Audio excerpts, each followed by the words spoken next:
አደገኛዋ የእጽ ዝውውር የንግድ ሀገር በዓለማችን ላይ በአደገኛ የእጽ ንግድ በካርቴል ግድያዎችና በማያቋርጥ የወንጀል ታሪኮች ስሟ በርካታ ጊዜ የሚጠራ አንዲት ሀገር አለች።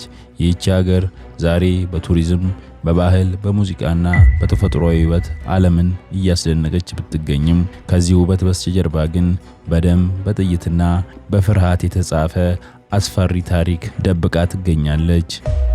ኮሎምቢያ ስሟ ከኮካይን፣ ከግድያ፣ ከቦምብ ፍንዳታዎችና ከተደራጁ የወንጀል ቡድኖች ጋር በቀጥታ የሚያያዝ የደቡብ አሜሪካ ሀገር ናት። በኮሎምቢያ ከተሞች ውስጥ በሌሊት የሚሰማ የጥይት ድምጽ ከዝናብ ድምጽ ይልቅ የተለመደ ነው።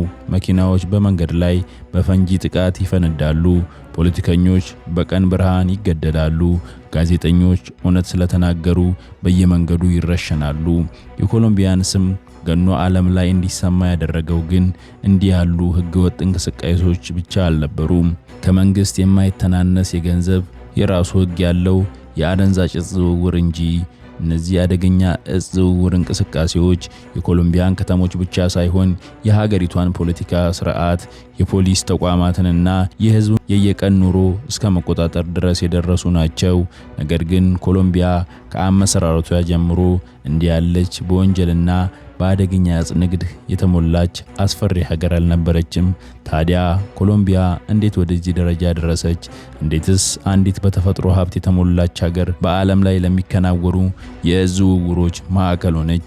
ከዚህ ሁሉ ጀርባ ያለው ሰውስ ማን ነው? በዛሬው ቪዲዮአችን ታዲያ ይህንን የመሳሰሉ የኮሎምቢያ አደገኛ የእጽ ንግድ እንቅስቃሴዎችን የሚመለከቱ መረጃዎችን በዝርዝር ይዘንላችሁ መጥተናል። እስከ ቪዲዮአችን መጨረሻ ቻናላችንን ሰብስክራይብ በማድረግ ይከታተሉን።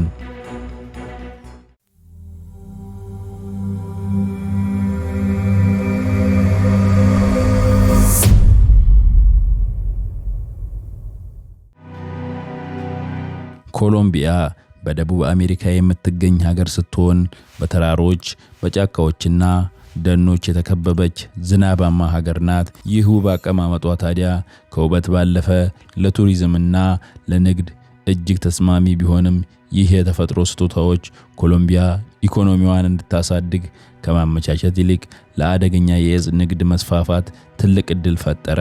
በተለይም ከኮካይን ጋር በቀጥታ የሚያያዘው የኮካ ተክል በኮሎምቢያ ጫካዎችና ተራራማ አካባቢዎች በስፋት መተከል ጀመረ። በእንቅስቃሴው አጀማመር አካባቢ ላይ ይህ ንግድ እንደ ተራ ህገወጥ ገንዘብ ምንጭ የሚታይ እና ብዙ ትኩረት ያልተሰጠው እንቅስቃሴ ነበር። ነገር ግን እንደ አውሮፓውያኑ አቆጣጠር በ1970ዎቹና በ1980ዎቹ የኮካይን ፍላጎት በአሜሪካና በአውሮፓ እየጨመረ ሲመጣ ኮሎምቢያ የዓለም ትልቁ የኮካይን ሀገር አምራች ሆነች። ይህም በሀገሪቷ ውስጥ የማይታመን መጠን ያለው ገንዘብ እንዲዘዋወር ምክንያት ሆነ። ይህን ተከትሎም የተደራጁ የወንጀል ቡድኖች ኮካይን የተባለውን የአደንዛዥ እጽ ዝውውር ተከትሎ የሚመጣውን ዓለም አቀፍ የገንዘብ ፍሰት ማስተዋልና እንደ መልካም አጋጣሚ መቁጠር ጀመሩ። ቀስ በቀስም እነዚህ የወንጀል ቡድኖች ኃይላቸውን ማሳደግ ጀመሩ። መጀመሪያ ላይ በስውር ይንቀሳቀሱ የነበሩ እነዚህ ቡድኖች በኋላ ግን የራሳቸውን ጦር ኃይል ማቋቋም ጀመሩ። ፖሊሶችን በገንዘብ መግዛትና ተቃዋሚዎቻቸውን በግድያ ማስወገድ ጀመሩ። እነዚህ እንቅስቃሴዎች የኮሎምቢያን ሰላም የሚያደፈርሱ የመጀመሪያዎቹ እርምጃዎች ነበሩ። በዚህ የኮሎምቢያ ሰላም መደፍረስ በጀመረ ማግስት እንዲህ ያለው አደገኛ እጾች ዝውውር በስፋት ሲቆጣጠርና ሲመራ የነበረ አንድ አስፈሪ የወንጀለኞች ቡድን ነበር፣ ሜዴሊን ካርቴል። ይህ ቡድን በኮሎምቢያ ከመንግስት ህግ አስከባሪዎች ሆነ ከሀገሪቱ ህገ መንግስት በላይ የሚያስፈራና ስልጣን ያለው ቡድን ነበር። ይህን ካርቴል በዋናነት ሲመራ የቆየው ዓለም አቀፉ ማህበረሰብ ስሙን የማይዘነጋው አንድ ሰው ነበር፣ ፓብሎ ኢስኮባር። ፓብሎ ኢስኮባር በዓለም ላይ ከታወቁ የእጽ ንግድ ዝውውር ቡድን መሪዎች መካከል እጅግ ታዋቂውና አደገኛው ሰው ነው። ፓብሎ የኮካይን ንግድን በመጠቀም በየሳምንቱ በሚሊዮኖች የሚቆጠር ዶላሮችን ያገኘ የነበረ ሲሆን ታሪክ ወደ ኋላ ሄዶ እንደሚያወሳውም ፓብሎ ኢስኮባር የኮሎምቢያው ህገወጥና አደገኛ እጽ አዘዋዋሪዎች ቡድን በመሆኑ በሚያገኘው ገቢ ብቻ በአንድ ወቅት የዓለም 7ኛ ሀብታም ሰው እስከ መባል ደርሶ ነበር። ኢስኮባር የራሱ የታጠቀ የጦር ኃይል ያለውና አንድ እንደ መንግስት ራሱን ችሎ ይንቀሳቀስ የነበረ አንድ ሰው ነው። ፓብሎ ኢስኮባር በሱም ሆነ በሚያስተዳድረው የወንጀል ቡድኖች ላይ የሚፈጸም የትኛውንም አይነት ተቃውሞ የማይቀበል ሲሆን የሚቃወሙትም ፖለቲከኞች፣ ጋዜጠኞች፣ ፖሊሶችና ዳኞች በቀላሉ ይገደሉ ነበር። በጊዜው በኮሎምቢያ የነበረውን እንቅስቃሴ በአይናቸው ለመመልከት የቻሉ አንዳንድ የአይን እማኞች እንደሚናገሩትም ፓብሎ ኢስኮባር ፕሌት ኦ ፕሎሞ የሚል አስፈሪ አሰራር ይከተል እንደነበር ይናገራሉ። ይህ ማለት ገንዘብ ወይም ጥይት ማለት ሲሆን ፓብሎ ኢስኮባርንም ሆነ ቡድኑን የሚቃወሙ ሰዎች ጉቦ ይቀበላሉ ወይም ይገደላሉ ማለት ነበር። ብዙ የኮሎምቢያ ዜጎችም ይህንን ተከትሎ በከፍተኛ ፍርሃት ውስጥ በመግባት ዝምታን ይመርጡ ነበር። ይህንን አደገኛ አሰራር ተከትሎም በ1980ዎቹ ኮሎምቢያ ውስጥ የሚፈጸሙ የግድያ ቁጥሮች እጅግ ከፍ አሉ።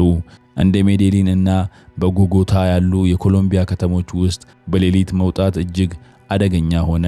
በየመንገዱ የታጠቁ የወንጀለኞች ቡድኖችን ማየት የተለመደ ሲሆን ፖሊሶችም ጭምር ኢላማ በመሆን ይገደሉ ነበር። እንዲያውም ካርቴሉ የፖሊስ አባላትን ለመግደል ሽልማት እንኳን አውጥቶ እንደነበር ይታወሳል። የኮሎምቢያ ሕዝብ በዚህ ምክንያት ፍርሃት ውስጥ ተውጦ ሕይወቱን ለመምራት ተገዶ የነበረ ሲሆን በጠዋት ከቤታቸው የወጡ ሰዎች በሰላም ወደ ቤታቸው ለመመለሳቸው ማስተማመኛ አልነበራቸውም። በኮሎምቢያ ሰላማዊ ተብለው የሚታሰቡ ቀናቶች እንኳን በቦምብ ፍንዳታዎች፣ በተኩስ ልውውጦችና የፖለቲከኞች ግድያዎች የተሞሉ ነበሩ። በ1989 በኮሎምቢያ ታሪክ ከማይረሱ ዓመታት አንዱ ነበር። ይህ ዓመት አቪያንካ ፋይት 203 እና ዳስ የተባሉ ጥቃቶች ከአደገኛ እጽ ዝውውር ጋር በተያያዘ የተፈጸሙበት ዓመታት ነበሩ። በአቪያንካ ፋይት 203 ጥቃት የመንገደኛ አውሮፕላን በመካከለኛው አየር ላይ በቦምብ ፈንድቶ ብዙ ሰዎች ሕይወታቸውን አጡ። በዚያው ዓመትም በዳስ ሕንፃ ላይ የተፈጸሙ የመኪና ቦምብ ጥቃትም ብዙ ሰዎችን ገድሎ ከተማዋን አናወጠ።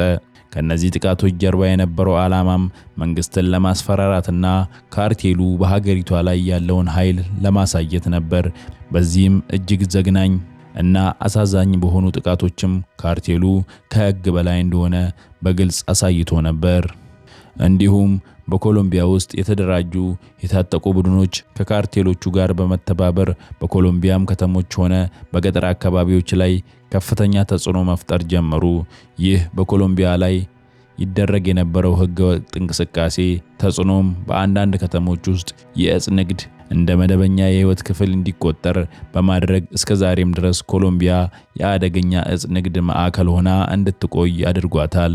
በካርቴል አባላት እጅ ላይ ይታዩ የነበሩ በሚሊዮኖች የሚቆጠሩ ዶላሮች፣ ቅንጡ ቤቶችና መኪኖች ብዙ ወጣቶች የእጽ ንግድ እንደ ፈጣን የሀብት መንገድ እንዲያዩትና በሀገሪቷ እንዲያስፋፉት አድርጓል።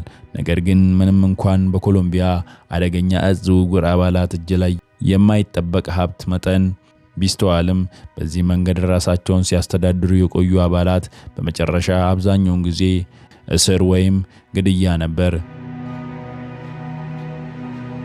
በእርስ በርስ ግጭትም ሆነ በፖሊስ ኦፕሬሽኖች የሚገደሉ አደገኛ እጽ አዘዋዋሪዎች ቁጥርም ቀላል የሚባል አልነበረም።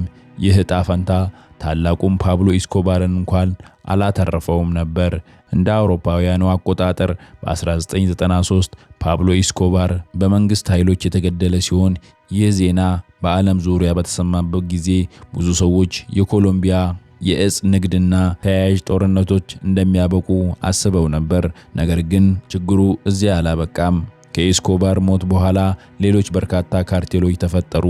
የአደገኛ እጽ ንግድ ዝውውሮች መስመሮችን በየጊዜው እያቀያየሩም ኮሎምቢያን ዛሬም የአደገኛ እጽ ዝውውር ማዕከል ሆና እንድትቆይ አድርገዋታል። በኮሎምቢያም ሆነ ያለው የእጽ ዝውውር ኔትወርክ በቀላሉ የሚታይ ወይም በአንድ ከተማ ውስጥ ብቻ የተወሰነ ችግር አይደለም። ይልቁንም ከተራራማ የጫካ አካባቢዎች ጀምሮ እስከ ዓለም አቀፍ ወደቦች ድረስ የተዘረጋና በሺዎች የሚቆጠሩ ሰዎችን የሚያካትት ውስብስብ ስርዓት ነው። በአንዳንድ የኮሎምቢያ ጫካዎች ውስጥ በህገወጥ መንገድ የሚተከሉ የኮካ ተክሎች ወደ አደገኛ ነጭ ዱቄት እንዲቀየሩ በድብቅ በላቦራቶሪዎች ይወሰዳሉ። በእነዚህ ላቦራቶሪዎች ዙሪያ በታጠቁ ሰዎች የሚጠበቁ ካምፖች፣ የደን መንገዶችና የሚስጥር መጓጓዣ መስመሮችም እንዳሉ ይነገራል። እንዲያውም አንዳንድ ጊዜ የኮሎምቢያ የጸጥታ ኃይሎች እነዚህን የእጽ ማምረቻ ስፍራዎች ለመድረስ በጫካ ውስጥ ለቀናት የሚቆይ ኦፕሬሽን ማካሄድ ይኖርባቸዋል። ሄሊኮፕተሮች በጫካ ላይ ሲያዣብቡ፣ ወታደሮች በጭቃና በዝናብ ውስጥ እየተጓዙ የተደበቁ ካምፖችን ሲፈልጉ መመልከት በአካባቢው የተለመደ ሆኗል። አንዳንድ ጊዜም የሕግ አስከባሪዎች ወደ አንድ ስፍራ ሲደርሱ ካርቴሎቹ አስቀድመው ስፍራውን ትተው እንደሚሸሹ ይነገራል።